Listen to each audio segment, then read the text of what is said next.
munaasabadda ixtifaalka nabigeena calayhi salaatu wasalaam oo sanad walba lagu qabto dalkan Jarmalka ayaa waxaa ka soo qayb galay dadweyne Soomaaliyeed oo isaga kala yimid qaar ka mid ah dalalka qaaradda Yurub.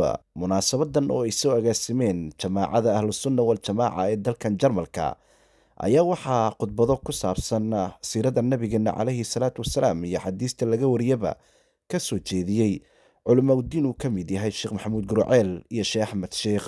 nabigeena ilaahay wuxuu ku tilmaamay raxmad inuu ahaa wama arsalnaaka ilaa raxmatan lilcaalamiin.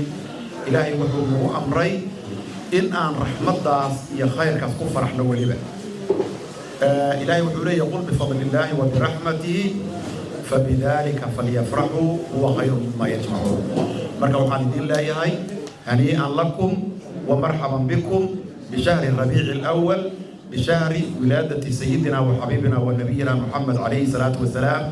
شهر الخير، شهر البركة، وشهر السرور، وشهر المعركة وحوي ربيع قلوب المسلمين. نكي وحير عباديها لا ما لا يتساسعي.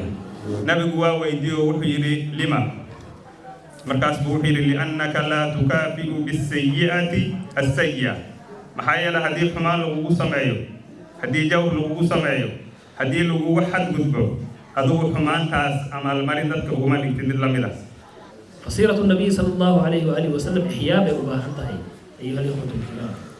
المهن وإنا برنا رسول صلى الله عليه وسلم قرمي لدري قرمي بعثة أي أحد ما يخسن وجري انت وحاي صوب إكاي رسول صلى الله عليه وآله وسلم قبل قال ويدينا يا sanad walba ayaa dunida gaar ahaan wadamada hoggaanka u hayaan muslimiinta waxaa laga xusaa dhalashada nabigeena Maxamed nabadgelyo naxariis korkiisa ahaatee. Mahad Cabdi Maxamed, Mahad Shaakir, telefishinka Kalson TV, wadanka Jarmalka.